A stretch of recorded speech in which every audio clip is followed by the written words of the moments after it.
Everybody always says they got a bad road, but I believe this road right here is probably one of the worst ones we got in the area. There's actually a trailer length limit on this one, and I'll show you. Ooh, nice truck. Came out here first thing this morning with the 08, and I was gonna tow the Mechlek back down this, but it's raining. So I opted to just grab the chipper, which is significantly lighter, and I'm glad that I did, because these roads, first rain, look at this corner here. Hopefully nothing gets weird. We need a downshift truck. The trailer is hanging over the line just a little bit. Not bad. Used up every bit of real estate we could. But anyway, one of these corners up here that wasn't even a bad one, it started pushing the truck sideways a little bit because the roads are just so slick.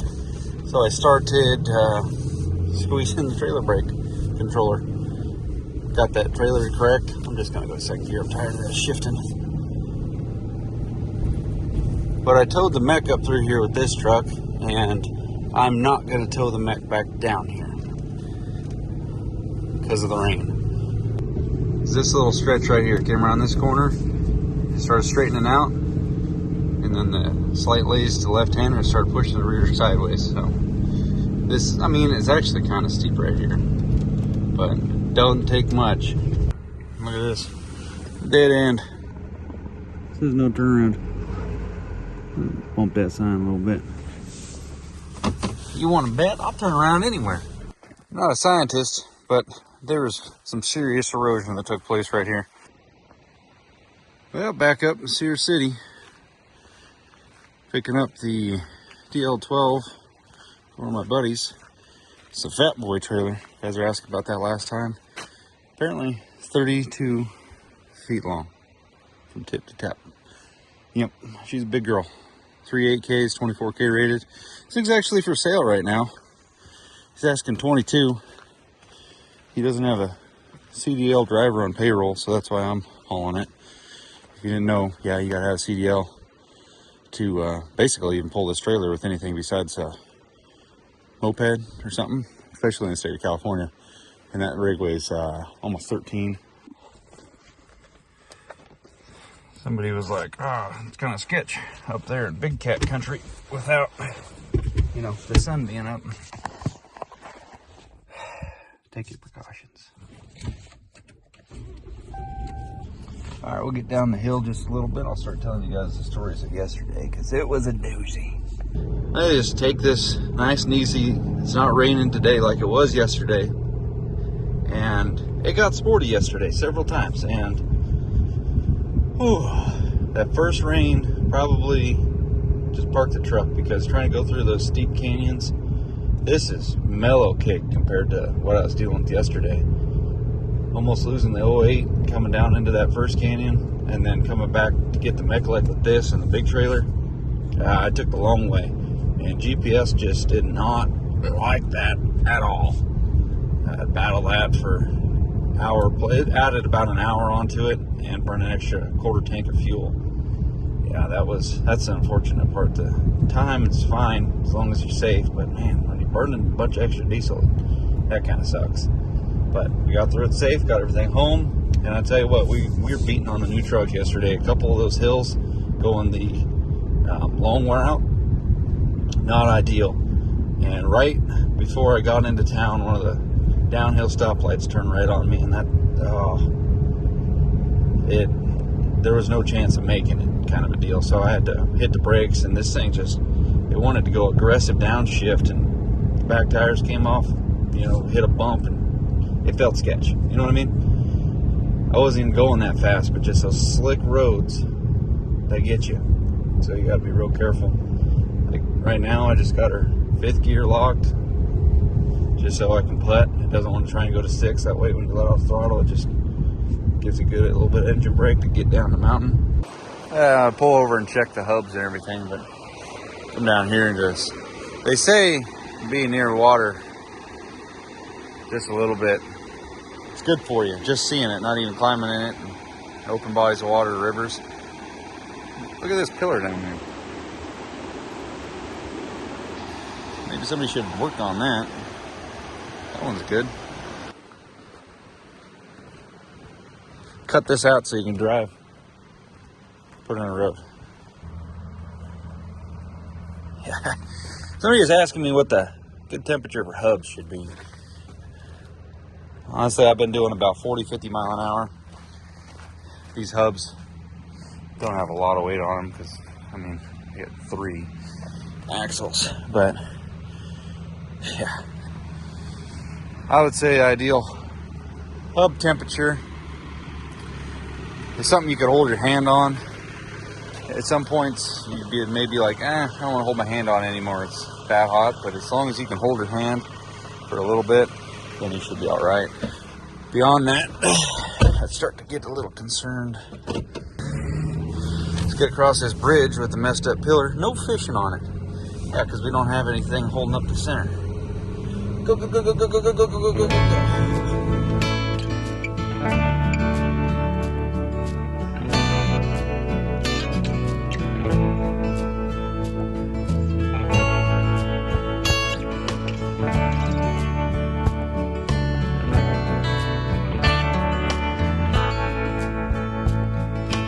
Irene, I wish that you could be here. The apple trees have grown to be so tall. It's been years and tears between our time together. Little children running in the hall. Look at this.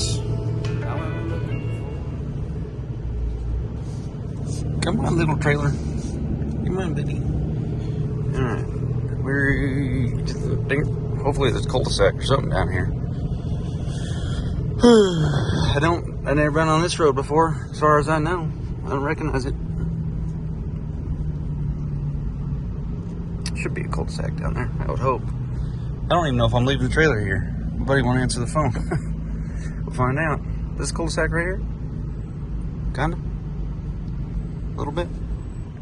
Well, they're gonna take out like a dozen big trees with a crane at that job, and there was no room to realistically leave the trailer there without being a headache for them. And from what I understand, buddy wants me to come pick his machine up later this week and move to the next job. Saturday morning mission before we go get the trailer. Load the transfer tank with fuel in case we got to top the custom machine off. Gotta grab our binders.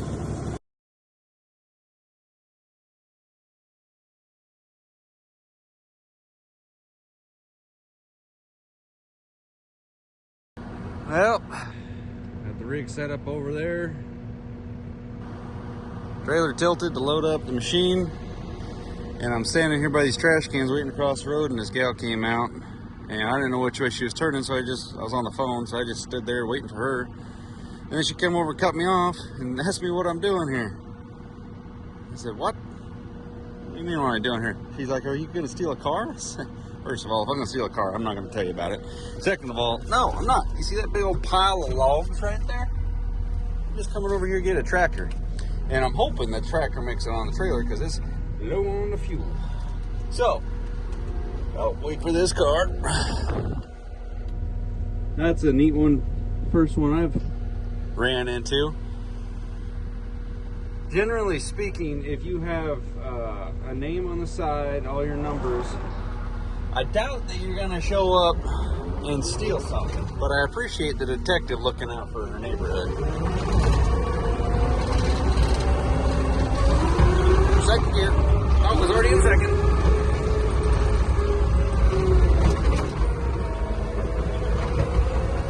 So, Saturday morning, I was headed to Cars and Coffee, but we're hauling tractors instead. I mean, we're getting accused of stealing cars from... What do they got back there? Is that a Bonnie, Eric? Where are you at? Oh, yeah. 240? Maybe? I can't tell. Pushing away. Woo.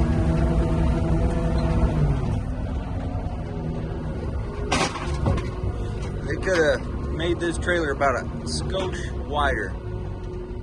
When I ordered my little buddy, the axle spacing, from what my memory says, was if you ordered the bigger axle, you got a wider width in between. There's enough room here to just make sure you, oh, yeah, they got that damper set right today, boy. If you got that damper set like that, you can't get the thing to go back down with just your body weight. You go all the way and it kind of works. But anyway, if you go with the wider axles, everything fits a little bit better. But this thing's got 3 of the narrows. It actually tows really nice. See this hoopty? Oh yeah. Can I do it with one hand? Yeah.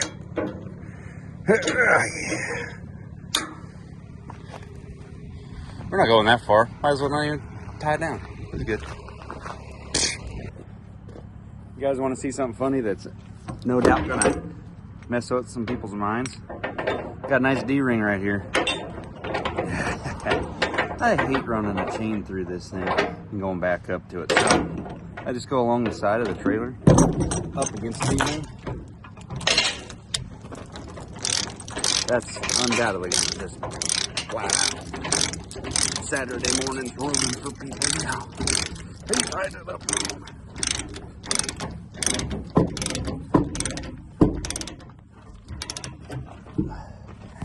So these are my chains and binders. There is a set of chains in there, but there's no binders. So I just bring my own gear because it's, a lot of people don't run the safety chain hooks that make life so much easier because you can't put an actual hook through there. But you run one of these, boom, good to go. TL12 is kind of tricky for tying down. They got nothing here, nothing up on the boom. Either you roll the head forward and you can get to those accesses in there, or you hook to these ones. One of my buddies discovered that. So that's a lot easier.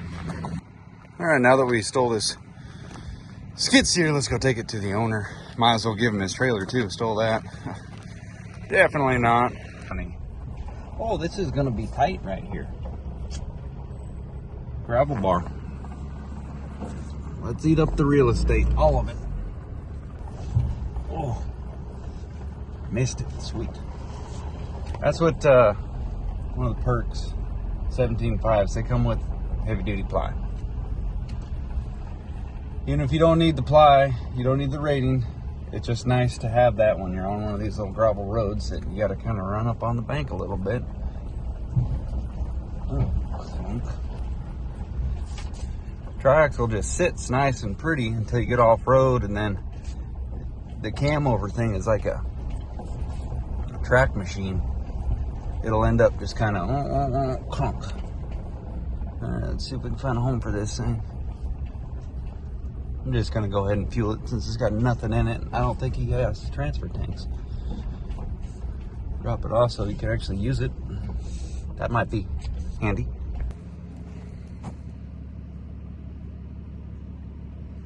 I'm gonna go out on a limb here and say that barn wasn't here last time. Somebody trailered in a barn. Let's get the most important part out of the way. Motor time. Purposeful. Fuel the machine while we get this thing undone and make a YouTube video. Can we get one more quick? Nope. How in the...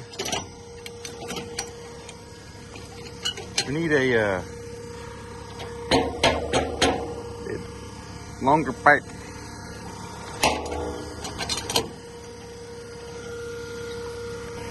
That's going to take a lot.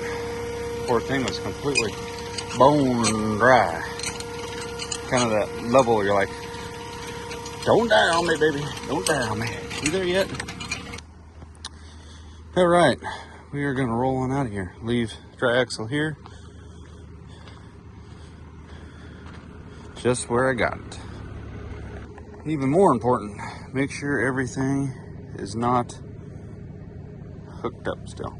Check this one out. I just do this, hook it through there and choker it. Get it all the way choked down. I don't know why trailer companies don't come with carabiners on those from factory. Don't stay on there. This thing's in there tight because I got a set screw holding that thing. So we're good there. And the binders. All right, let's get out of here. I'm gonna have to send in a link for some stuff I want to use his trailer more. Record still shows I would definitely prefer to use my own trailer. It's actually probably easier on me and my gear, obviously, to use their trailer They save a little bit of money. I don't charge truck and trailer rate by using their trailer. Just charge the truck. And then I just got to be just slightly more careful than I already am with my own stuff. I don't want to hurt my own stuff to start the day off. I don't want to hurt somebody else's when I'm using their trailer. But for the convenience factor, if I can leave that trailer on a job, that would be ideal. But that trailer's, it's unrealistically long for hauling a skid steer. So if I could just use a little buddy, or if actually rather just tow with a gooseneck, to be honest with you. But a goose wouldn't fit back in here worth a dang. They just off track so far. Even that long bumper pole still tracks narrower than. Boone, your breath's bad, man. Hit me in the face. Still tracks narrower than gooseneck, just barely. So getting in and out of some of these tighter spots just still works out good. But I couldn't believe that though. I got accused of stealing this morning. I don't look like a dirtbag too much. Must be the flannel.